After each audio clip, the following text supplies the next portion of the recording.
no es las preguntas que siempre hago, que es como de examínese y mírese, no. Esta pregunta es más una pregunta reflexiva, es una pregunta como que de esas de detenerse por un momento y pensar realmente lo que me están diciendo, y es, si nosotros nos hemos detenido por un momento a pensar en el mundo en el que estamos viviendo actualmente. ¿Usted se ha detenido a pensar en el mundo que vivimos actualmente? Y resulta que si lo miramos es un mundo, diría mi esposa, de locos. O sea, todo está como que patas arriba, todo como que está no en el orden correcto. Voy a decir algo y perdóneme porque no lo digo por usted, o sea, que no le suene como un insulto, son comentarios que he escuchado y que estoy de acuerdo con ellos. Y es que nosotros a nivel global, no estoy hablando de Colombia, estoy hablando de nivel global, nos hemos convertido en una sociedad idiota. Somos una sociedad que aunque tenemos tantos avances tecnológicos y tantas cosas que nos deberían permitir tener más criterios, de pronto somos más tontos todo el tiempo. Y resulta que, por ejemplo, muchos están omnibulados con la IA, y sé que es una herramienta muy buena y todo, pero la verdad yo le tengo respeto a eso, porque eso puede generar un montón de cosas. Muchos de nosotros somos manipulados a través de las redes sociales, porque las redes sociales tienen la capacidad de revisar los algoritmos que parece que lo conocieran más a usted que a mí, y entonces a través del Instagram y del TikTok y todo le muestran lo que quieran. Entonces yo estoy seguro que yo abro mi celular y jamás en mi celular encontraré algo de como una receta para hacer una buena torta, no, jamás encontraré eso. Jamás encontraré en mi celular es cómo arreglar la matica, no, de pronto eso se encuentra en el celular de Mateo, no en el mío. Porque el algoritmo nos conoce tanto que él sabe cuáles son los gustos. En el mío seguramente encontraré cosas de fútbol, encontraré cosas de política, porque el algoritmo sabe qué me gusta y qué me va a entretener y qué me va a tener ahí metido en lo que me gusta. Porque esa es la forma. Y ahora no estoy diciendo que sea malo, que sea bueno, sino estoy diciendo hasta qué punto nos lleva a embelezarnos. Porque tal vez en lo humano, en lo físico, muchas veces hemos visto personas que van con el celular y que casi que les coge el carro porque no se dan cuenta, y la gente, oiga, pilas. Pero más grave es que a veces nuestra vida se mete tanto en esto que desconocemos el entorno que nos rodea y las cosas que están sucediendo a nuestro alrededor, las cosas que pasan y que son verdaderamente delicadas. Entonces, mientras que nosotros estamos embelesados en cosas que a veces son muy frívolas, muy superficiales, muy del momento, vivimos en un mundo que cada vez está más convulsionado. Ayer tuve el privilegio de estar con los jóvenes de la iglesia y fue muy especial escucharlos hablar y entender cómo ellos están viviendo también situaciones difíciles, situaciones adversas. De que ser cristiano, o sea, si para nosotros los grandes que ya somos maduros y no tenemos tentaciones y nada por encima del bien y del mal y somos santos, es complicado ser cristiano. Qué duro para nuestros jóvenes que están expuestos a situaciones y ambientes en universidades, colegios, amigos, que son fuertes, trabajos que son muy fuertes. Vivimos en un mundo que respira, que saca todo el tiempo odio, amenaza, guerras, crisis, violencia. Cuando yo pienso en la religión, y esta es la necesidad de que nosotros prediquemos el evangelio, Pablo dijo en Gálatas, dijo que nadie podía predicar otro evangelio, y que aun si él mismo un día volvía y decía una cosa diferente a la que él le había dicho, que fuera anatema, porque hablaba de lo importante del evangelio y de lo importante de la radicalidad de la palabra. Pero resulta que hoy la palabra en muchos lugares se ha prostituido y a la iglesia se ha infiltrado con pensamientos progresistas. Y entonces hay una parte en el Antiguo Testamento que dirá: y vendrán los tiempos donde a lo malo llamarán bueno y a lo bueno llamarán malo. Y resulta que esos tiempos son ahora. Porque ahora todo lo que nosotros condenábamos en una época no es normal. Y cuidadito, usted dice algo porque usted está siendo una persona intolerante, una persona arcaica, una persona que no comprende el libre desarrollo de la personalidad. Y entonces cuidadito porque usted está atentando contra los derechos de las minorías. Y nos dan unos discursos que hasta uno se siente culpable. Perdón, no quería ofender. Cuando lo que estamos realmente es llamando a lo malo bueno, y a lo bueno lo estamos llamando malo. Y aquellas personas que de pronto se atreven a denunciar, a hablar, a decir la verdad, resulta que estas personas son perseguidos, son estigmatizados, son ridiculizados, y en muchos lugares, gracias a Dios, no es el caso de Colombia, o no es el caso por lo menos de Bogotá, pero en muchos lugares llegan a ser aún asesinados por sus verdades, por sus principios, por lo que creen. Entonces estamos viviendo en situaciones difíciles y nosotros como omnibulados, como dije hace un momento, como adormecidos con todo el ambiente, como que no somos conscientes de lo que hay. En todos los lugares del mundo generalmente hay procesos electorales, ¿verdad? Los políticos que salen a prometer grandes cosas para ofrecerle a la gente, y esos políticos generalmente ofrecen, o que están aspirando a cargos públicos, ofrecen el cielo y mucho más que el cielo. Y voy a decir algo que lo digo con dolor, porque los que me conocen saben que me gusta la política, pero tristemente a veces ni siquiera en los políticos cristianos se puede confiar, porque es un ambiente muy pesado. Y resulta que en ese sentido, las personas que se lanzan a una postulación, a algo prometiendo democracia, prometiendo paz, prometiendo estabilidad, resulta que cuando entran a ejercer los cargos, como que anulan esas promesas y como que resultan siendo igual o peor que lo que se había prometido antes. Y cuando yo miro eso, entonces uno dice, no, pero qué esperanza. O sea, si ese es el mundo en que vivimos, como que... O sea, ¿qué esperamos? ¿Hacia dónde vamos? ¿Qué tenemos? Pero resulta que esa decepción que puede causar es causada para aquellos que no tienen esperanza. Y hoy la palabra quiero que esté enfocada a que usted entienda que tanto usted como yo, como hijos, tenemos esperanza. Y resulta que preparando este mensaje, preparé el mensaje y estaba pensando en el título y le di 20 vueltas pensando en el título, porque quería buscar el título que para mí resumiera de una mejor manera lo que Dios nos dice en esta mañana, y cómo en medio de este mundo lleno de turbulencias y este mundo lleno de adversidades y de cosas confusas y hasta tontas, cómo podemos nosotros mantenernos. Y por eso el título que le he dado es: confía, es Dios quien te ha escogido. Confía, es Dios quien te ha escogido. Así que es Dios el que nos apartó, es Dios el que nos llamó, es Dios el que tiene con nosotros, tanto contigo como conmigo, un propósito. Ahora, ¿por qué este título? Porque resulta que el mundo, a través del esparcimiento, de las redes, de lo que acabo de hablar, a través del empoderamiento, tú puedes, tú eres capaz, tú eres el magnífico, tú eres el maravilloso, a través de los políticos que nos hacen tantas promesas que en los tres aspectos, promesas que muchas veces no quieren cumplir, en otras ocasiones que no pueden cumplir porque están prometiendo cosas que no se pueden cumplir. Qué bueno es entender que nosotros tenemos un Dios que unilateralmente nos bendijo con su bendición. ¿Y por qué para mí la palabra unilateral es importante? Yo creo que todos la conocemos, pero por si acaso déjeme aclarar términos, porque a veces utilizamos palabras que, si yo no entiendo bien el significado, como que quedan en el vacío.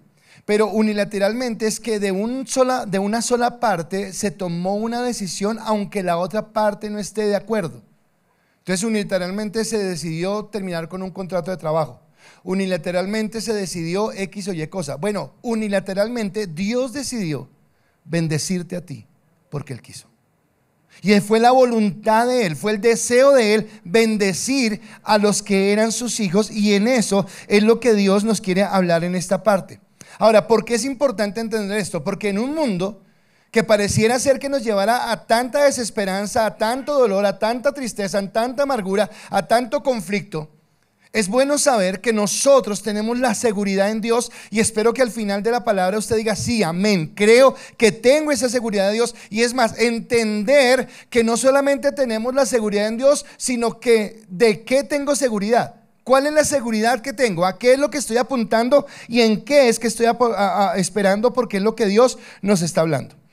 Así que hemos venido estudiando el capítulo 6 de Hebreos.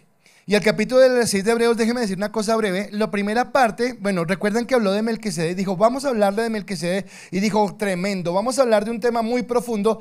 Pero después dijo: ustedes son muy niños, ustedes no han crecido espiritualmente, ustedes, debiendo ya comer alimento sólido, tienen necesidad otra vez de leche, y debiendo ser ya maestros, entonces resulta que nuevamente vuelven y crucifican a Cristo. Y el autor de Hebreos lo que hizo fue como utilizar esto como para sacar a un lado y decir: ve, hay gente en la iglesia que parece cristiana, que aparenta ser cristiana, pero que no es cristiana. Y es muy tremenda esta palabra. Y yo quiero decirles algo que dije esta mañana, y es que hay palabras que uno predica que no son muy populares, que no son muy buenas, pero que son necesarias decirlas. Porque al fin de cuentas todos nosotros estamos apuntando a una eternidad con Dios. Y tal vez estábamos en esta semana en una reunión con pastores y todos estábamos concordando en lo mismo. Y es que es nuestra responsabilidad hablar la palabra, pero decíamos que sería muy triste tener personas pensando que son salvas porque venían a una iglesia y que al final no alcancen la misericordia de Dios. ¿Y cómo sabemos que hemos alcanzado la misericordia de Dios? Jesús mismo dijo, por sus frutos los conoceréis. Y es el fruto de nuestra vida, lo que genera en nuestra vida, lo que nosotros podemos hablar, lo que mostramos con nuestros hechos, lo que hace que esto sea real.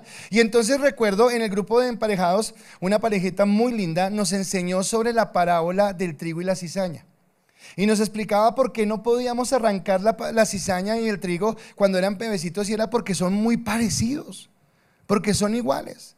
Y entonces que era mejor que crecieran y que cuando ya estuvieran crecidos pudiéramos distinguir entre lo que es la cizaña y lo que es el trigo para poderlo hacer. Ahora el autor de Hebreos lo que hizo al principio fue, muchos dicen pero no han crecido. Otra vez toca hablarles del arrepentimiento, otra vez del bautismo, otra vez de que por favor no forniquen, otra vez de que por favor, oiga, ¿se acuerda que dijimos que sean santos? Otra vez de que, oiga, recuerden que Dios es uno, recuerden, y dice, y vuelven a crucificar a Cristo. Bueno, y esa fue la primera parte. Después de que terminó con eso, habló a los que verdaderamente son hijos. Dijo, bueno, pero ustedes que son hijos, dice, pueden esperar lo mejor.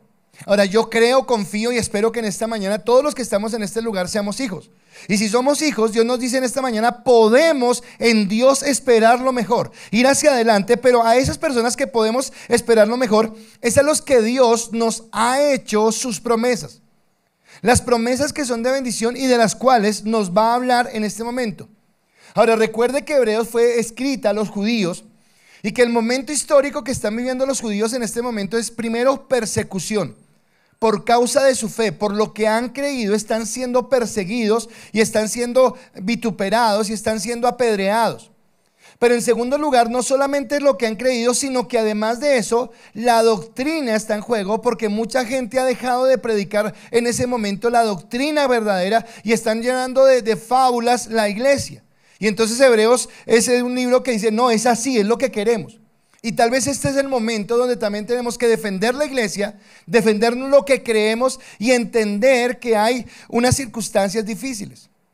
Ayer en el grupo de jóvenes hablábamos acerca de Hechos capítulo 14 y colocábamos tres escenarios en donde los apóstoles, en este caso Pablo y Bernabé, eran perseguidos. Unos fueron perseguidos por los mismos que tenían una religiosidad y los perseguían. Otros por aquellos que cuando vieron un milagro quisieron idolatrarlos y hacerlos dioses. Ellos dijeron, no somos dioses, pero igual insistían. Y al final hablar como Pablo fue apedreado a tal punto que sintió o ellos pensaron que había muerto. Y yo les decía a los jóvenes, bueno, y este Pablo, o sea, como que ¿por qué seguían el asunto? O sea, va para su casa a dormir. Ya usted es salvo, no se exponga. ¿Qué motivaba a Pablo a seguir allí? Y entonces entendía que era el entender el llamado de Dios. Y hablábamos de cómo nosotros hoy vivimos pruebas. Tal vez no somos apedreados, pero todos tenemos pruebas de fe. Todos tenemos a alguien que nos está señalando, que nos está criticando, que nos está mirando. Y acá es donde Dios nos lleva a fortalecernos y a afirmarnos en la palabra. Así que lo que dice es que la fe en Dios y la perseverancia, la paciencia en esa fe es la que nos mantiene firmes. Y vuelve a estar impregnada la carta de los Hebreos de fe y vuelve y nos lleva a entender qué es la fe desde la perspectiva de Dios y no desde la mala concepción que nos dieron de que fe es solamente a ver qué se le ocurre y que Dios se lo concederá, sino que realmente es mantenerse firme en el Señor. Por eso mi primer punto en la palabra que quiero compartir hoy es: Dios hizo una promesa a Abraham.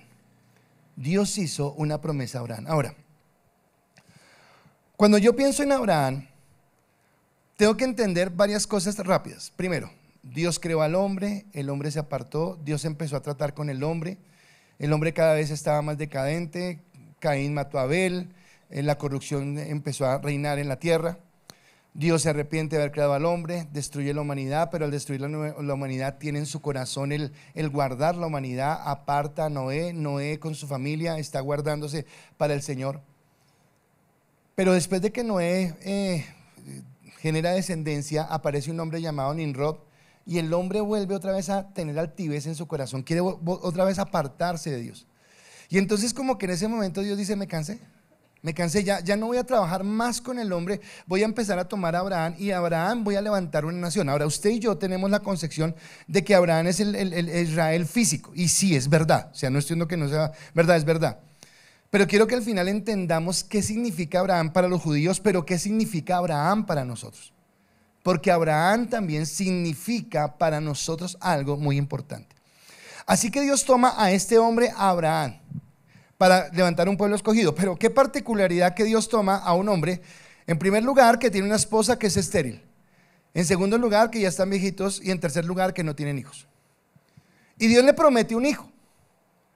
Pero Dios le prometió un hijo, pero el hijo no llega inmediatamente, sino que dice la palabra que espera que a Sara le llegue la menopausia. Dice, se le acabó el uso de las mujeres, le llegó la menopausia. Así que imagina, esta mujer es menopáusica y encima es estéril. Y Abraham ya de 100 años. Y tienen la promesa de un hijo. O sea, humanamente hablando, esto es imposible. Pero tal vez es tan humanamente imposible para que sea tan grandioso y tan glorioso lo que sucedió. Porque entonces Abraham concibe en Sara un hijo y viene Isaac. Ahora hasta ahí estamos bien porque, ok, Dios cumplió su promesa. Pero Dios actúa de unas formas que a veces yo me sonrío con Dios porque digo, Dios, no te entiendo, pero te amo, pero no te entiendo. Porque le da a su hijo y espera que su hijo crezca, espera que se encariñe con su hijo, espera que su hijo vaya con él a grupo de emparejados y que juegue con él y todo esto, para decirle, Abraham, ¿te acuerdas que tienes un único hijo? Y que ese único hijo que tú tienes lo amas con todo el corazón. Es que quiero pedirte algo, que me des ese hijo. O sea, pequeño detalle, ¿verdad? Algo así como insignificante. Pero lo duro no es esto, sino lo tremendo es la respuesta de Abraham. Porque Abraham no alega, no pelea, no disocia, no se enoja. Abraham empieza a obedecer todo lo que Dios le ha dicho. Y efectivamente, él va a sacrificar a su hijo. Y Dios espera que él haga todo lo que tiene que hacer. Levantarla pone al muchacho, pobre muchacho, a llevar la leña. Bueno, usted ya me ha escuchado esto. Y cuando ya levanta el cuchillo para sacrificarlo, resulta que Dios le dice, detente, ya sé que tú estás amándome más que aún a tu hijo. Y aquí hay una charla que no es la de hoy, pero aparece un carnero ahí enredado en las ramas y entonces el sustituto de Isaac, y ese sustituto significa Cristo, y bueno, es lo que pasa. Pero me llama la atención que es ahí en ese momento, en ese instante, donde la fe de Abraham fue probada, donde Dios le da la siguiente palabra. Génesis capítulo 22, versículo 16-17 dice, y dijo, por mí mismo he jurado. Pregunto, ¿quién está hablando? Dios está hablando, Dios el Padre dice, por mí mismo he jurado, dice Jehová, que por cuanto has hecho esto y no me has rehusado tu hijo, tu único hijo, de cierto te bendeciré y multiplicaré tu descendencia como las estrellas del cielo y como la arena que está a la orilla del mar, y tu descendencia poseerá las puertas de sus enemigos. Ahora es tremendo, primero la promesa que Dios le está haciendo. Y es una promesa de una descendencia extensa, pero también una promesa de prosperidad, de bendición. Y es acá donde el capítulo 6 de Hebreos parte de este texto para decir cuál es la bendición que Dios tiene a aquellos que hemos confiado en Dios. Entonces Hebreos ahora parece que dijera lo mismo, pero hay cosas que cambian. Hebreos capítulo 6, versículo 13 al 15 dice la palabra: por cuanto Dios hizo la promesa a Abraham, no pudiendo jurar por otro mayor, juró por sí mismo, diciendo: de cierto te bendeciré con abundancia y te multiplicaré grandemente. Y habiendo esperado con paciencia, alcanzó la promesa. ¿Qué fue lo que hizo Abraham? Esperó con paciencia. Y ese esperar con paciencia, ¿qué refleja de Abraham? ¿Que es un hombre de qué? De fe, porque su fe se ve reflejada en la paciencia y en la espera que está teniendo con respecto a lo que Dios ha hecho. Ahora, el autor de Hebreos, que le está escribiendo a Hebreos, podría haber colocado como referente a Moisés y decirles: así como Moisés nos ayudó para entrar a la tierra prometida, ahora Cristo. Pero no coloca a Moisés. ¿Y por qué no coloca a Moisés? Porque Moisés representa la ley. Representa todo lo que se hace por las obras humanas, todo lo que se hace por el esfuerzo humano. Así que Dios, el autor de Hebreos, no va a Moisés, sino va más atrás, como 400, 500 años atrás, y coloca como referente a una persona que para ellos es ejemplo de fe genuina. Y ese ejemplo de fe genuina es Abraham, y lo coloca allí como ejemplo.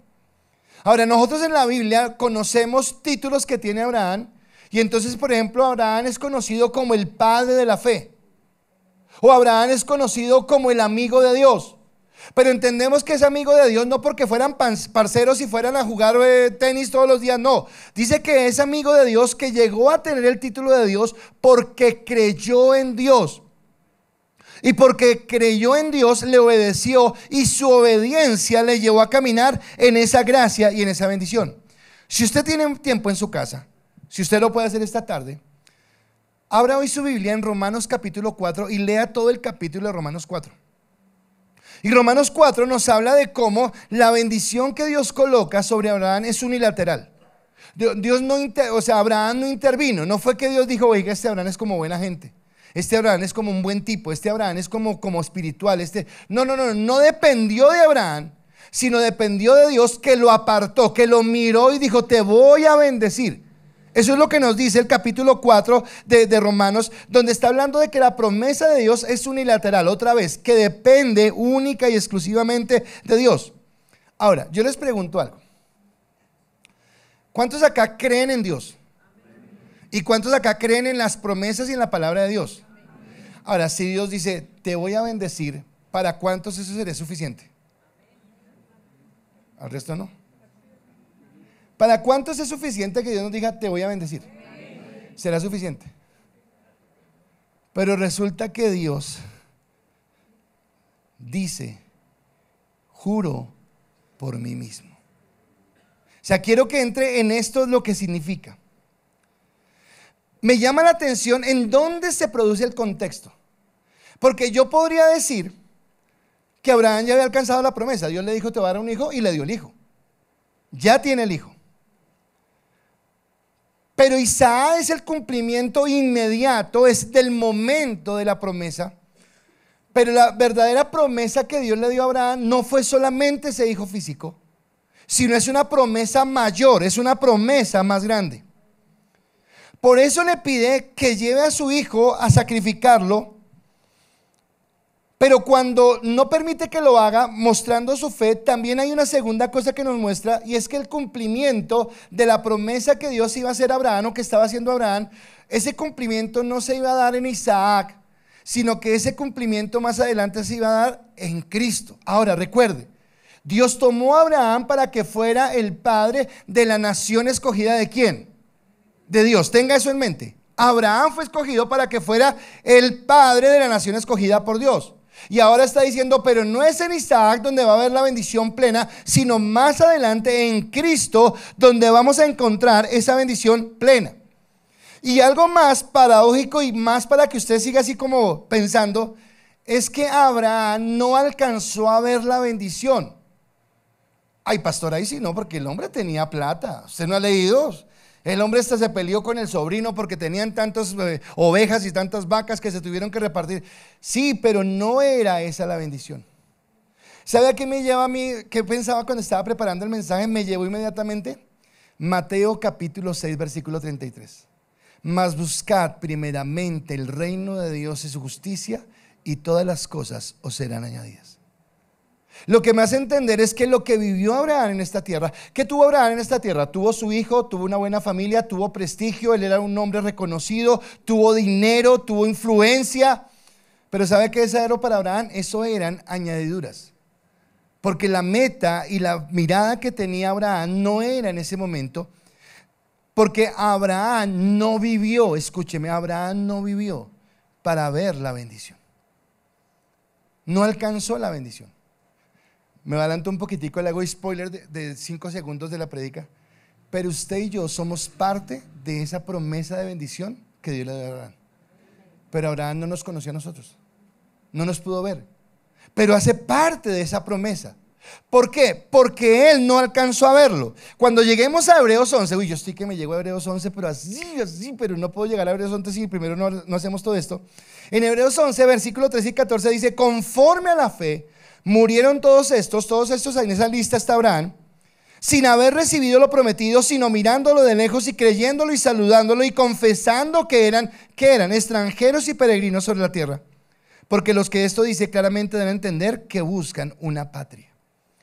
¿Sabe? Voy a decirle algo muy personal. Pero en estos días que estoy tan sumergido en esta carta y en este estudio, resulta que cada vez para mí es más claro lo que significa el ser cristiano. Y qué tan lejos estamos nosotros de entender lo que es ser cristianos.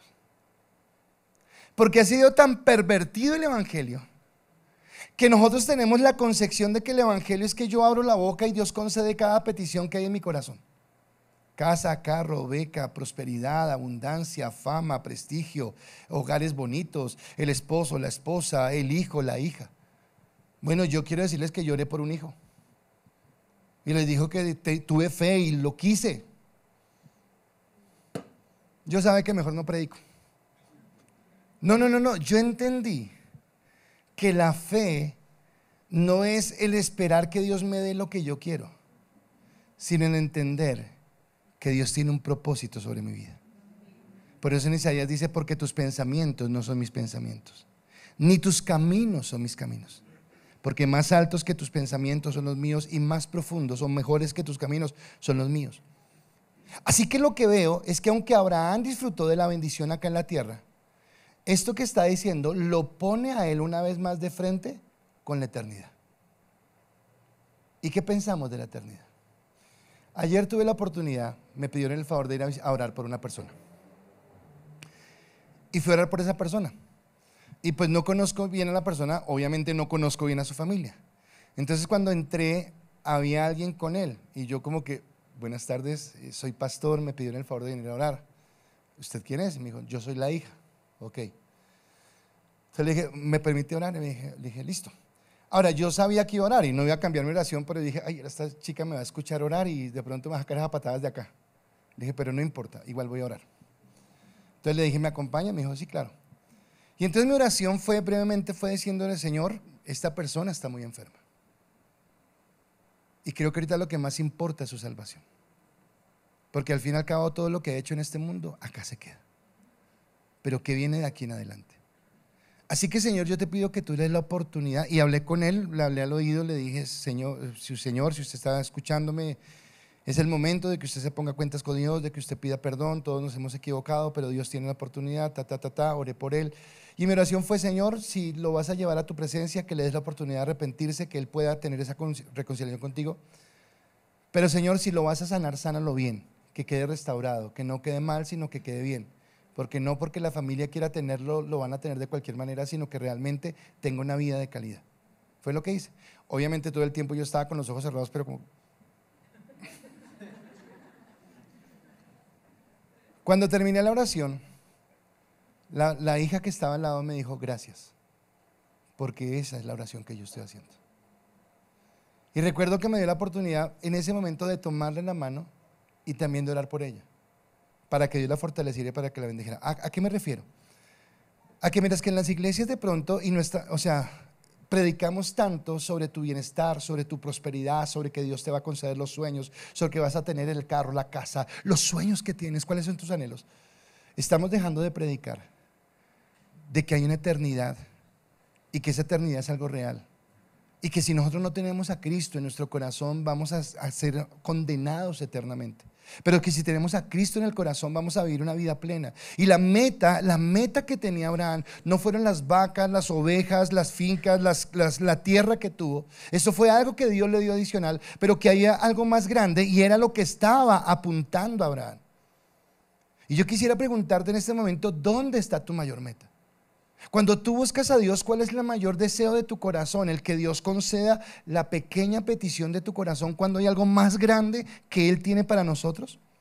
Porque entonces viene la segunda parte de mi punto, de mi prédica, y es que la promesa hecha a Abraham nos alcanza. Y esto es glorioso. La promesa que Dios hace a Abraham te alcanza a ti y me alcanza a mí. Está en bendición. Dije, y perdón, no quiero, o sea, quiero ser más de ánimo que de verdugo. Pero a las dos mujeres viudas hermosas que tengo acá, ustedes saben que he hablado con ustedes y les he dicho que aunque en el corazón hay duelo, sabemos que esas personas están en un mejor lugar. Que tal vez los que sufrimos la ausencia somos nosotros, que se van las personas que amamos, pero que cuando morimos en Cristo y cuando hemos tenido la oportunidad de aceptarlo, créame que por mucho que las amen, ya no volvemos. Cuando vengan, pero ya no volvemos, porque es glorioso lo que hay allá y es la promesa, y esa promesa nos alcanza. Ahora, todos los hijos, el cumplimiento de la promesa de Abraham, ese fue el spoiler que le hice, somos nosotros. Tú y yo somos el cumplimiento de la promesa, porque Génesis capítulo 12 versículo 3 decía: y en ti serán benditas todas las familias de la tierra. Quiere decir que Abraham inicialmente fue el padre de un Israel físico, pero ahora Abraham se constituye en el padre de un Israel espiritual, llamado iglesia, constituido por todos los hombres, judíos y gentiles, que a lo largo de la historia hemos depositado nuestra confianza en Cristo, porque es Cristo. Y acá agregó algo de una pregunta, y una pregunta genuina que salió en un grupo, y quiero agradecer esa pregunta, porque tal vez a veces no tenemos esa claridad, es importante. Y hablábamos el viernes en Emparejados, hablábamos acerca de los obreros de la viña y si Dios era justo o injusto cuando pagaba más o menos a las personas que estaban trabajando en su viña. Y alguien nos preguntó y dijo: bueno, pero ¿qué de las personas que de pronto, queriendo hacer las cosas bien, no tienen la religión que tenemos nosotros, no son cristianos? ¿Se pierden? Y obviamente acá hay algo que yo quiero que todos entendamos acá. Por favor, todos pongan mucha atención a esto, porque el asunto no es de la religión, ni el asunto es de lo que yo hago. Recuerden que la promesa es unilateral. Quiere decir que cuando Dios hizo la promesa a Abraham fue porque Él lo buscó, lo encontró y le dijo: sobre ti quiero colocar mi promesa. Piense un momento en su vida. ¿Cuánto llevaba usted buscando a Dios hasta que lo encontró? Cuando usted dijo: uy, por fin lo encontré, ya toda la vida buscando a Dios. ¿Alguno? ¿Quién encontró a quién? Escúcheme, ¿no le parece eso glorioso? Que cuando estábamos muertos en nuestros delitos y pecados. Así que no es por la religión que tú tengas. O sea, tío, Dios, fui un buen cristiano. No me sirve. Bueno, iba a ICAS. No, tampoco. No sirve. Hechos es claro que dice: porque no hay otro nombre dado a los hombres en que podemos ser salvos, y ese nombre es Cristo Jesús. Por eso la última canción que cantábamos decía que solamente en el nombre de Cristo, solamente Él recibe la gloria, solamente Él tiene el reconocimiento, solamente Él nos hace ser conscientes de lo pecadores que somos, pero también de lo afortunados que somos de habiendo sido tan pecadores que Dios nos haya mirado con ojos de misericordia. Por eso Hebreos sigue diciendo, versículo 16 y 17: porque los hombres ciertamente juran por uno mayor que ellos, y para ellos el fin de toda controversia es el juramento para confirmación. Por lo cual, queriendo Dios mostrar su abundante a los herederos de la promesa, la inmutabilidad. Espere que yo leí mal, ¿cierto? Repitamos, devuelvan. Porque los hombres ciertamente juran por uno mayor que ellos, y para ellos el fin de toda controversia es el juramento para confirmación. Por lo cual, queriendo Dios mostrar más abundantemente a los herederos de la promesa la inmutabilidad de su consejo, interpuso juramento. Ahora, dijimos hace un momento que la palabra de Dios es confiable porque Dios no miente. Dios no miente, Dios es verdadero. Es más, si Dios mintiera, no sería Dios. Automáticamente ya no sería Dios, porque Dios no miente. Así que la palabra de Dios es veraz. A diferencia de nosotros, ahora le pregunto algo. ¿Cuántos de ustedes algún día le han tenido que decir a alguien, "Venga, se lo juro, en serio, se lo juro"? ¿Alguna vez ha dicho usted eso? Y cuando usted le dice a alguien, se lo juro, ¿qué le está diciendo? ¿Qué le está diciendo? Créame, créame, en serio, créame. ¿Y por qué no le creen? Porque nosotros somos mentirosos. Porque nosotros no cumplimos la palabra. Entonces toca, venga, y entonces desafortunadamente cogemos a Dios y, perdón, me dejó el altar. Pachuchito, vea, Pachuchito. No, no es así. O sea, yo no puedo tomar el nombre de Dios en mano para jurar algo que no sé si lo voy a cumplir. Pero generalmente quiero jurar por alguien que es mayor que yo, ¿verdad? O si no, entonces tomamos a nuestra Sagrada Madre, vea, por mi mamacita. Con mi mamacita nadie se mete, yo por mi mamá le aseguro que. Y lo que estamos queriendo es decirle a la gente, créanos. Ahora, pregunto, ¿Dios necesitaría esto? ¿Por qué nosotros apelamos a un juramento? Porque nosotros que somos falibles, nosotros que sabemos que somos buenos para incumplir las promesas, nosotros que somos buenos para quedar mal, que necesitamos colocar un montón de cosas para que nos crean que vamos a cumplir con algo, entonces tenemos que colocar la promesa y generalmente prometemos por alguien que es mayor que nosotros, por alguien que conozcamos con más autoridad. Por eso colocamos a Dios generalmente, o colocamos a la mamá, o colocamos algo que, por mis hijos, coloca algo que es muy sagrado, porque en eso sagrado estoy mostrando que realmente yo estoy comprometido con lo que estoy diciendo. Pero la palabra dice que Dios es inmutable, que Dios no cambia. Mas sin embargo Dios dice, le dijo a Abraham y nos dice a nosotros, te prometo que te bendeciré y juro que cumpliré mi promesa. Wow, es violento. Pero ahora, y voy a decir esto porque yo muchas veces estuve sentado y escuché prédicas de estas y yo decía, amén. ¿Y cuál promesa? Ok, listo, Dios me prometió, uy, qué rico, Dios me ha prometido tantas cosas. ¿Qué? O sea, ¿cuál es la promesa? Y resulta que la promesa no es algo terrenal, sino la promesa es que cuando tú y yo estábamos muertos en nuestros delitos y pecados, condenados a una eternidad sin Dios, apartados de su misericordia y de su gracia, Dios prometió bendecirnos, y no solamente bendecirnos para salvarnos, sino salvarnos, hacernos hijos, y siendo hijos, hacernos coherederos con Cristo de todas las bendiciones. O sea, es poquita promesa. Ahora, el asunto es que usted y yo esperamos la promesa acá, por la tergiversación que les hemos dado al Evangelio. Pero no entendemos que hay algo más grande, más maravilloso que Dios nos ha prometido. Ahora, cuando habla de que Dios es inmutable, lo está hablando porque está diciendo, si Dios prometió, Dios no va a cambiar. ¿Usted ha encontrado gente de doble ánimo? Oiga, vamos a hacer una vuelta mañana. Bueno, listo, mañana, ¿a qué horas? A las 7. Bueno. Ay, pero no, es que no, sí. No, espere. No, yo creo que no. ¿Sabe qué? Más tarde le digo. ¿Usted cómo queda? Esa persona no tiene nada inmutable. ¿Qué significa inmutable? Que no cambia. Que si Dios dijo que te bendecería, es porque Dios te va a bendecir. Pero resulta que la inmutabilidad tiene en el plano griego tiene una definición aún mucho más amplia. Porque la palabra inmutabilidad se aplicaba a las personas que estaban como en su lecho de muerte en su último momento. Y entonces la persona que estaba en el lecho de muerte daba su última voluntad y decía, mi última voluntad es que le lleven al pastor mi casa. Entonces, por favor, si alguien dice eso. Ay, ya sabían. La última voluntad era, quiero que se haga esto. Esto es el deseo que yo tengo. Es el deseo que yo tengo. Cuando se acaba esa última voluntad, decía que eso se constituía como si fuera un documento legal. Nadie podría cambiar esa decisión, a menos que fuera la misma persona que lo hizo. Y tenía que cumplirse.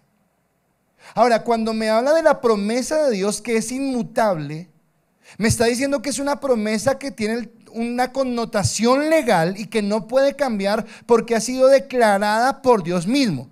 Pero imagínense que esa inmutabilidad, que es la promesa de Dios que no puede cambiar porque ha sido declarada por Él mismo, que es Dios, es una promesa que está acompañada de algo que es el juramento. Y Dios, buscando por quién jurar, no encontró nadie mayor que Él, porque no hay nadie mayor que Dios. Entonces juró por sí mismo que nos iba a bendecir. Y eso es lo que tú tienes. Cuando Abraham entendió esto, Abraham se aferró. Y aferrarse es entender, y acá no es que estoy que me adelanto, pero no me puedo adelantar, es entender la soberanía que Dios tiene y entender el Dios en el que tú confías. Porque es muy diferente tener un Dios de religión a tener un Dios de relación, a tener un Dios con el que yo me identifico, en el cual puedo creer, en el cual tengo mi confianza, en el cual tengo mi esperanza.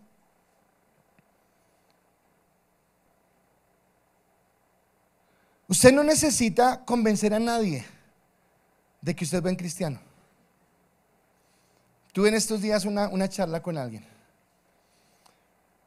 y esa persona me contó una dificultad que estaba sucediendo y yo le dije: mira, yo no te puedo prometer que Dios va a sanarte. Es más, en esa charla coloqué como referencia a Florecita, porque Florecita nunca te ha dicho y ya mañana estás, no, nunca te ha dicho. Te he dicho, tu confianza está puesta en Dios. Y le decía a esa persona: nuestra confianza está en Dios. Así que yo no te puedo prometer. Dios puede sanarte, yo sé, pero yo no soy Dios para decirte y mañana Dios te sana, porque yo no soy Dios y yo no puedo tomar decisiones por Dios porque no me conviene.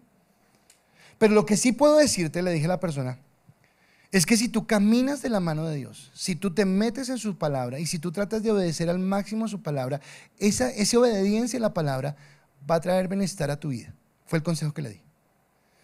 Y la persona, no sé si se enojó o solamente actuó a la defensiva, pero la persona me dijo: ay, no, así usted no me crea, yo tengo una buena relación con Dios. Y entonces mi respuesta fue: mira, yo no estoy diciendo que me tienes que convencer a mí, porque no importa que tú me convenzas, porque si tú me convences, a mí ni me quita ni me pone. Lo que estoy diciendo es que tú necesitas tener esa relación con Dios. No que la gente piense que tú tienes una relación con Dios, porque eso es lo de menos. Lo que la gente piense sobre eso es lo de menos. Lo importante es que tú realmente tengas esa relación con Dios, porque esa relación con Dios te hace crecer. Y en esto me hace entender algo. Cuando yo hablo de la eternidad y cuando hablo de cómo debe cambiar nuestra mente, Pablo dijo en Romanos 12:2: no os conforméis a este siglo, sino transformaos por medio de la renovación de vuestro entendimiento, para que comprobéis cuál es la buena voluntad de Dios, que es agradable y perfecta. ¿Sabe qué es lo que es la promesa de Dios de la que está hablando acá? Lo que está hablando la promesa de Dios es que la promesa de Dios refleja la voluntad que Dios tiene sobre nosotros para la eternidad. Y la voluntad que Dios tiene sobre ti, la voluntad que Dios tiene sobre mí para la eternidad, es que vivamos plenamente con Él, en el gozo, en la paz y en la bendición que Él tiene. Y esa promesa que fue hecha a Abraham, ese juramento con el que sostuvo esa palabra, nos sostiene o nos alcanza a nosotros. Porque les dije que esta tarde, entonces en su caso, usted va a leer Romanos capítulo 4 y lo va a hacer juicioso. Pero en los últimos dos versículos, o en los últimos versículos de Romanos 4, dice lo siguiente. Está hablando de Abraham y dice: y no solamente con respecto a él se escribió que le fue contada, sino también con respecto a nosotros, a quienes ha de ser contada. Esto es, a los que creemos en él, en el que le levantó de los muertos, a Jesús, Señor nuestro. O sea que está diciendo que todos aquellos, recuerdan que no es por religión sino por relación, todos aquellos que hemos colocado nuestra confianza en Cristo, todos aquellos que hemos confiado en que Él nos tiene para levantarnos y fortalecernos, podemos estar seguros de su bendición. Y acá viene lo más espectacular de este mensaje, y es mi tercer punto, y es: su promesa y juramento son nuestra garantía. Su promesa y su juramento. Muchos de ustedes acá tienen casas, tienen vehículos, tienen propiedades.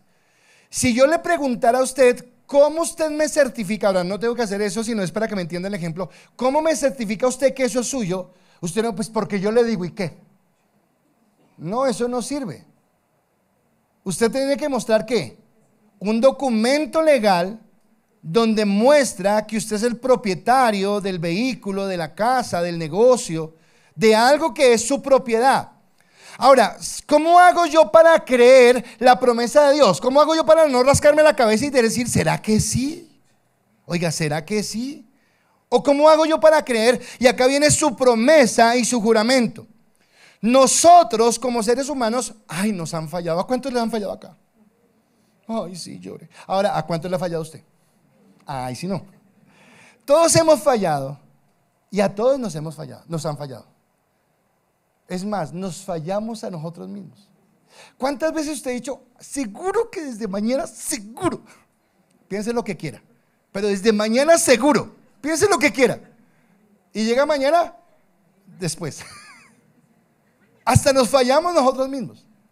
O sea, nuestra palabra no es sólida, no somos confiables, no somos inviables. Esa es nuestra dura realidad. Pero acá el que está prometiendo no es un hombre. El que está prometiendo es Dios. Y Dios es absolutamente confiable. Escúcheme, Dios es absolutamente confiable. Dice Hebreos capítulo 6, voy a leer versículo 18 y la primera parte del versículo 19 dice: para que por dos cosas inmutables en las cuales es imposible que Dios mienta, dos cosas inmutables en las cuales es imposible que Dios mienta, tengamos un fortísimo consuelo los que hemos acudido para asirnos de la esperanza puesta delante de nosotros, la cual tenemos como segura y firme ancla de la fe. Tremendo. Quiere decir que Dios es nuestra seguridad por encima de todo. ¿Por qué habla del ancla? Y me encanta a mí la figura del ancla, porque el ancla usted siempre lo lleva al mar, lo lleva a un barco y lo lleva al lugar que el ancla lo que hace es permitir que el barco no se vaya por las olas, sino se mantenga. El ancla no detiene el oleaje. El ancla lo que hace es que a pesar del oleaje, la barca no se vaya, pero el oleaje está ahí. Jesús dijo: en el mundo tendréis aflicción, pero tened ánimo porque yo he vencido al mundo. Ahora, muchos de nosotros tenemos problemas porque el enemigo nos prueba y nos mete en circunstancias difíciles que tenemos que pasar las pruebas. Y otros nos metemos porque es que somos cabezones y no hacemos caso. Y usted se metió en el préstamo, usted se metió en lo que no tenía, nadie le dijo, y usted le dijo, y usted se metió allá de cabeza. Y después tiene el problema. Pero lo que está diciendo, y acá ya quiero ponerme un poco serio, porque conocer a Dios y desarrollar fe es saber que por encima y a pesar de las circunstancias que yo pase, mi vida está fija en Dios. Porque el ancla de mi fe no soy yo, no son mis emociones, no es mi forma, no es mi pensamiento. El ancla de mi fe es Cristo mismo. Él no me está prometiendo que no voy a tener problemas. Él no me está prometiendo que no voy a tener adversidades. Él lo que me está diciendo es que yo me puedo sostener en Él y que voy a caminar fijo en lo que Dios quiere. Y encontré algo que me impresionó. Usted sabe que Israel salió de la tierra de Egipto, de la tierra de esclavitud, empezó a divagar en el desierto. Por desobedientes no entraron a la tierra prometida de una vez y Dios tenía que hacer un proceso. Pero en el camino ellos fueron librando diferentes batallas y en cada batalla que libraban Dios los sacaba victoriosos, a tal punto que los pueblos del lado les tenían temor. Y van llegando a cierto lugar y el rey de ese lugar ve que vienen los israelitas y ya ha escuchado la fama de los israelitas, dice: uy, estos judíos les va bien, Dios los bendice, no sé qué. Y entonces este hombre que se llama Balac contrata a un profeta, que es un falso profeta llamado Balaán, y le dice: venga, profeta, yo le voy a pagar y usted maldiga a ese pueblo, declaren maldición sobre ese pueblo. ¿Está hablando de qué pueblo? Del pueblo de Dios, ¿cierto? Dice: yo le voy a pagar para que usted lo maldiga. Usted conoce la historia, que la burra le habla, bueno, todo lo que usted conoce. Pero quiero irme a este momento donde Balaán dice: ok, listo, voy a profetizar. Y va y quiere buscar la dirección de Dios, o no sé si era de Dios o de quién, para que pueda profetizar. Y Dios toma a este hombre y da la siguiente declaración: Balaán, diciéndole a Balac, la persona que lo había contratado para que maldijera al pueblo de Dios, y le dice lo siguiente, Números capítulo 23, versículo 19 al 20. Dios no es hombre para que mienta, ni hijo de hombre para que se arrepienta. Él dijo y no hará, habló y no ejecutará. He aquí he recibido orden de bendecir. Él dio bendición y no podré revocarla. Yo quisiera que usted entendiera hoy que sobre su vida ha sido declarada bendición. que sobre su hogar ha sido declarada bendición y que nada podrá revocarla. Yo no le estoy diciendo y no va a tener problemas, no, eso no lo he dicho. No le he dicho y no va a tener crisis, no, no le he dicho eso. Le he dicho es que Dios ha prometido sobre nuestras vidas bendición y que esa bendición no puede ser revocada porque Dios es el que ha hecho la promesa y esa promesa que hizo lo juró. Ahora, yo quisiera que usted... Es difícil que nosotros pensemos en una imagen de Dios porque Dios es supremo, Dios es todo, Dios, estoy hablando de Dios el Padre. Pero si usted pudiera de alguna manera hacerse una imagen de Dios, piense en Dios frente a usted, diciéndole, mira, quiero decirte algo, te voy a bendecir y te juro que voy a cumplir mi promesa. Y es Dios el que le está hablando. O sea, para mí esto es tremendamente fuerte, porque quiere decir que en los momentos de adversidad yo puedo contar con Dios y puedo mirar a Dios porque sé que Él no me va a fallar, porque sé que esa promesa unilateral que depende de Él no me va a dejar solo, porque Él es el que me bendice. Y acá viene entonces la soberanía de Dios. ¿Por qué puedo, la soberanía no, los atributos de Dios? ¿Por qué puedo confiar en Dios? Primero, porque es soberano. Y un Dios soberano es un Dios que tiene autoridad sobre todo. Pero Dios no solamente es soberano, Dios es inmutable, Él no cambia. Pero Dios no solamente es soberano y no solamente es inmutable, sino que Dios es verdadero. Así que Dios no tiene dominio, no cambia, dice la verdad, pero además de esto Dios es justo. Por eso yo no miro una religión, por eso yo miro a Jesús, porque mi confianza está puesta en Cristo, porque es Él el que me levantó, Él es el que me fortaleció, Él es el que me bendijo y el que me permite a mí caminar en la certeza de que el ancla de mi vida está en Cristo, de que no importa cuán duro sea el oleaje, no importa. ¿Usted recuerda cómo empecé yo la prédica preguntándole, ¿usted se ha detenido a pensar en el mundo en el que vivimos?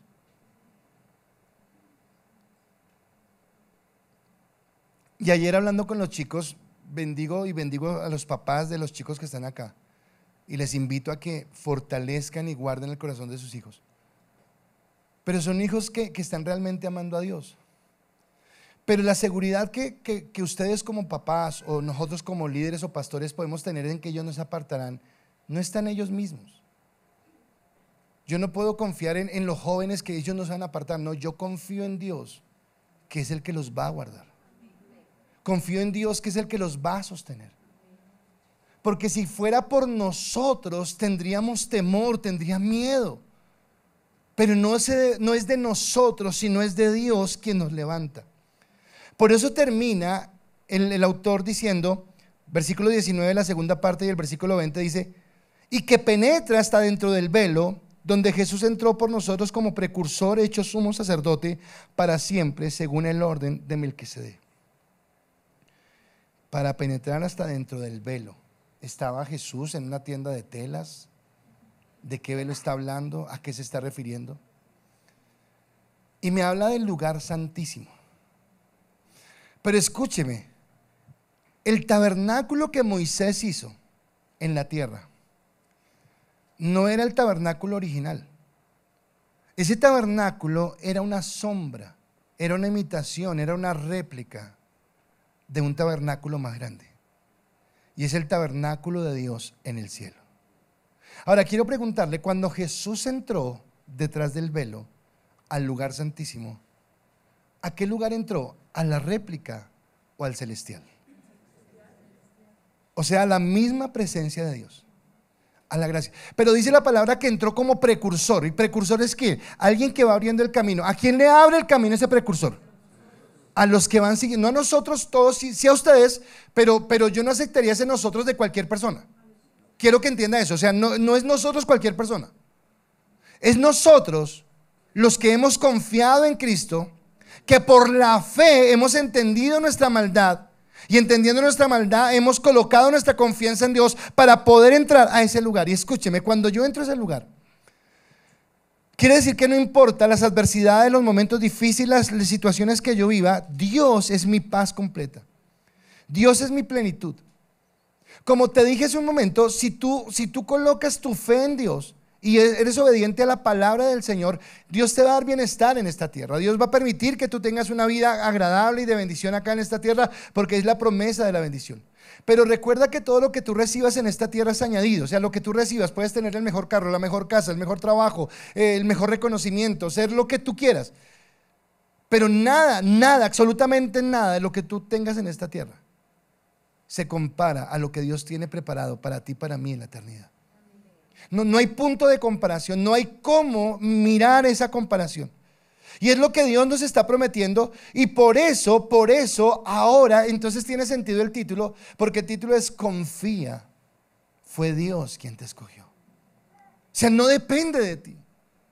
No depende, obviamente el nuevo nacimiento da un fruto que da evidencia de que tú realmente eres hijo de Dios, porque quieres caminar en santidad, porque quieres amarlo, porque quieres bendecirlo, pero aún así no depende de ti. Depende de Dios que te ha amado y que te ha querido. Y ahora hago un pequeño paréntesis, porque cuando empezamos terminando el capítulo 5 decía, y vamos a hablar de Melquisedec, dijo, pero no, ¿cómo hablar de Melquisedec si ustedes todas son unos niños que otra vez hablan de arrepentimiento y del bautismo y de que crucifican a Cristo? Pero ahora que ha hablado a los hijos, pregunto, antes de seguir, ¿Dios es digno de confianza? Listo.